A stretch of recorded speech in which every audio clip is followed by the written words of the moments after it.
Alright, so what it do is y'all squad, boy Chris back with another video, man. As y'all can see, we're reacting to the craziest Kobe Bryant stories you will ever hear. Now, if you guys don't know, today is actually Kobe's birthday. Rest in peace, Kobe.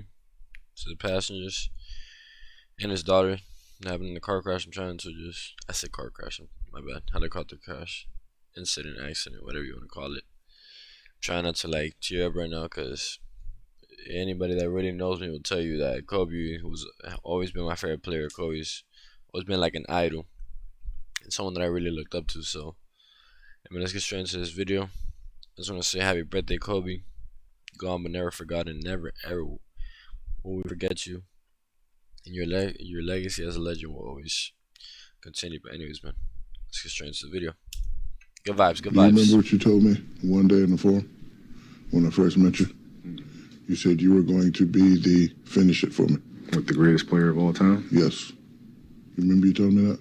No, but that sounds something. No, that sounds like something I would say. You actually said that, and then you actually said, I'm going to be the Will Smith of the NBA. This was really? Yeah, and I was like, all right. Okay, Will Smith.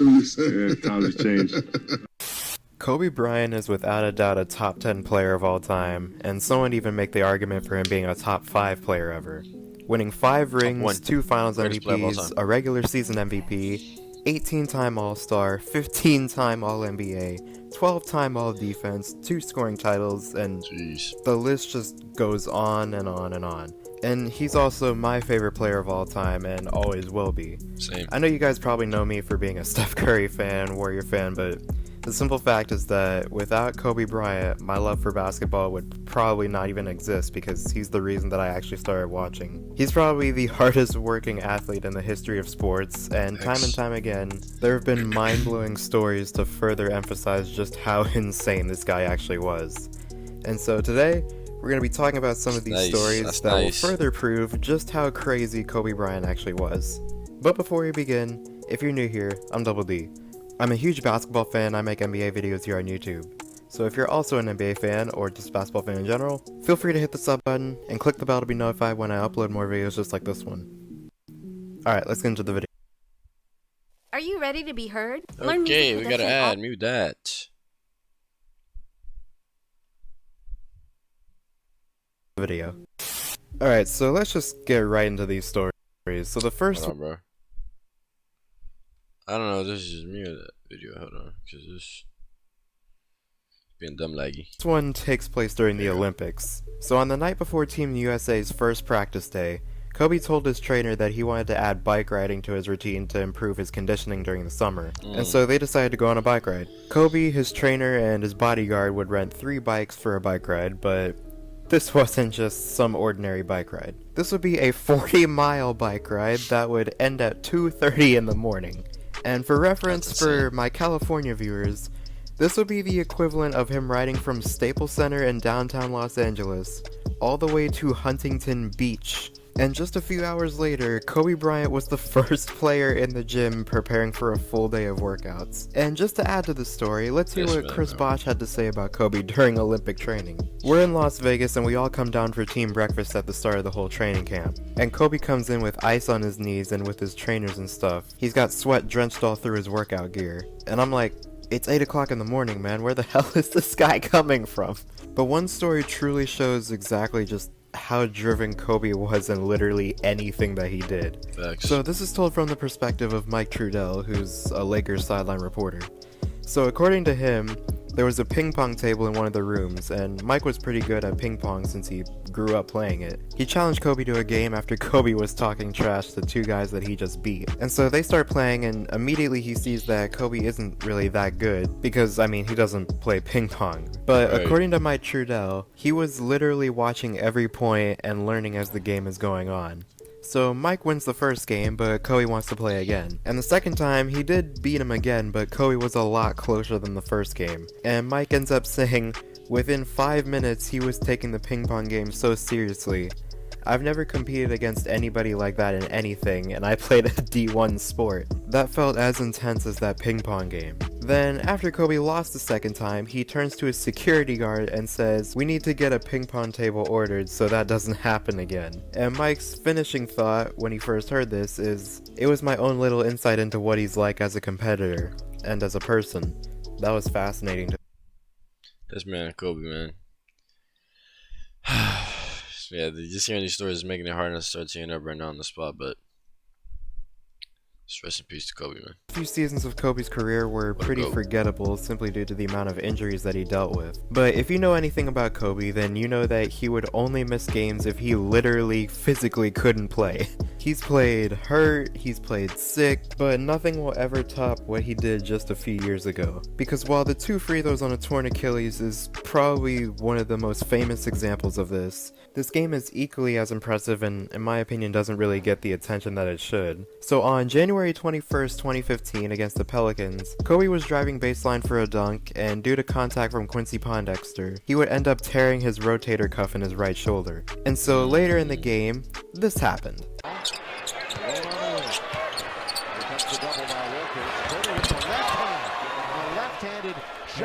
And that tells me his shoulder is sore. That tells me the shoulder is hard to raise up over your head. That's insane, bro. This man was such a legend.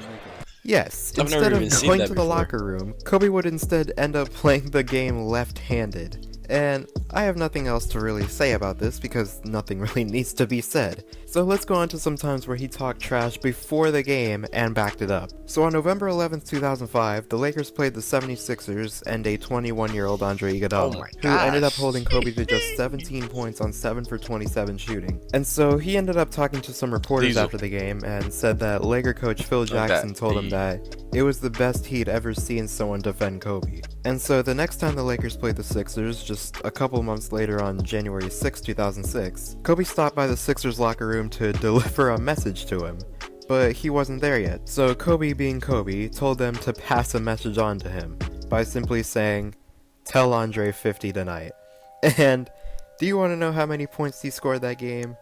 48 points on 19 for 29 from the field. Now, I just want to take a moment because even though he didn't score 50, do you understand how hard it is to score 50 points in an NBA game, just normally? But then to tell someone that you're gonna drop 50 on them, and then to go out and almost do it, that's just... Jeez. That's pretty much But what the this point is next at that one point, follows honestly. the same theme. So, in December of 2006, Gilbert Arenas had the game of his life by scoring 60 points on the Lakers and setting an NBA record of Boy, what the 16 points in hell you just- overtime alone, which is a record that still stands today. And so, when the Wizards are on their plane about to leave, Caron Butler calls Kobe since they were good friends, and that's when Gilbert says, "Hey man, who you talking to? You talking to Kobe? Put him on speakerphone." And for reasons that I will probably never understand, he decides to say, "Hey man, if you're the Black Mamba, then I'm the Black Mongoose." To which Kobe responds, "I'm gonna remember that when I come see y'all in DC." And so fast forward 3 months to February 3rd, 2007, where the Lakers are playing the Wizards. Kobe doesn't shake anyone's hand before the tip-off. Instead, he goes over to Gilbert Arenas, pats him on the back, and said, "Remember, you asked for this." Kobe then goes on to score 32 points in the first 3 quarters and finishes the game with 39 points, while Gilbert scores 37, but he did so on 9 for 29 from the field, and 3 for 15 from 3. That's, yeah. But this last one is probably the craziest of them all, and will only confirm just how crazy his work ethic actually was. The story is told from the perspective of Gerald Henderson, who played against Kobe quite a bit in his career, but this was one of the first matchups in 2009. So Gerald comes to the arena to get some shots up way before the game, and in typical Kobe fashion, he's there first, because of course he is. And so Gerald starts paying more attention to him because, I mean, he's a rookie at this point, and this is Kobe Bryant right in front of him working on all his moves, so, he could learn some things. But Gerald notices that Kobe's missing more shots than usual, but at first he didn't really think too much of it. But that's when Kobe looked up at the rim with the ball in his hand looking confused, and he motions over to the sideline. From there, a bunch of workers come out onto the court, and Kobe's talking to them, and one of them eventually brings out a ladder. And so that's when Gerald finally comes out to center court and asks, "What's going on?" To which Kobe responds, "Something's wrong with the rim. It's too low. It's a quarter inch too low. To which Gerald responds, huh? What do you mean? I was missing shots that I don't miss. I'm pretty sure it's low. A quarter of an inch. To which Gerald admitted to thinking, dude, Kobe, maybe it's not the rim. Maybe you're just missing shots. But anyway, Kobe goes back to his shooting routine after those guys do whatever they did to the rim. And that's that. Then they, play the game, and then after the game, Gerald sees one of the guys that was working on the rim before the game. And so he asks him, hey man, what was up with the rim before the game? To which the maintenance worker responds, oh, someone notified us that it was a little lower than regulation, but don't worry, we adjusted it to 10 feet. And in Gerald's own words, then he told me how much it was off by. And I could tell you his answer, but I think you already know what he said. Now, I just want to take a second to talk about this. Like, do you understand how small a quarter of an inch is compared to a 10-foot rim, or even just how small it is in general? Like, think about what?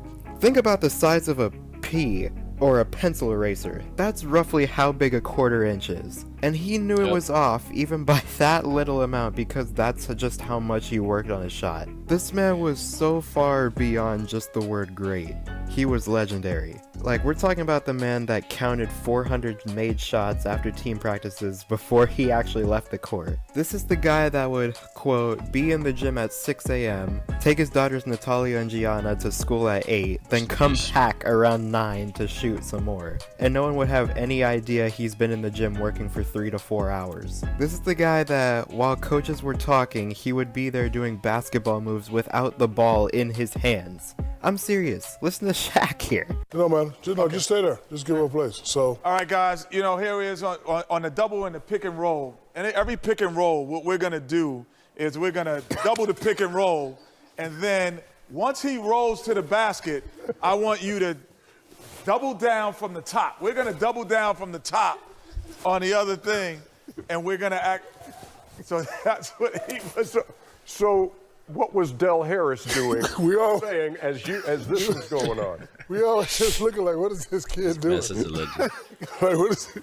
Full speed, sweating, just pump faking and moving around so we're without a ball. I remember you Talking to herself. You can't guard me. like just talking to herself. We're like, me, Fisher, Fox, we're all looking up like. And this is your rookie. Yeah, he's my rookie. This is the guy that would shoot at 5 in the morning in a gym with the lights out, and it just goes on and on and on. So I hope what you can take from this is that if you want to be great at something, you really need to work at it. So much so that people might think you're crazy. But one thing's for sure, if you put in all the work, it will all eventually pay off in the end. I want to end this video with just... This is gonna be the last ad of the video. Video's gonna end soon. I just wanna say again, rest in peace, Kobe. Legend. Just a quote from Mamba Mentality highlighting this, but Kobe said, if you really want to be great at something, you have to truly care about it. If you want to be great in a particular area, you have to obsess over it. A lot of people say they want to be great, but they're not willing to make the sacrifices necessary to achieve greatness. They have other concerns, whether important or not, and they spread themselves out, and that's totally fine. After all, greatness is not for everybody. But with all this being said, I hope you guys enjoyed this video. Subscribe if you're new, hit the bell to be notified when I upload. Hey man, that's gonna be the end of the video. If you like this video, hit that like button. Just wanna say again, happy birthday, Kobe. You will be missed, never forgotten. If you're new to the channel, subscribe. We're on the road to 100 subscribers, so please subscribe, man. Anyways, man, CCR out.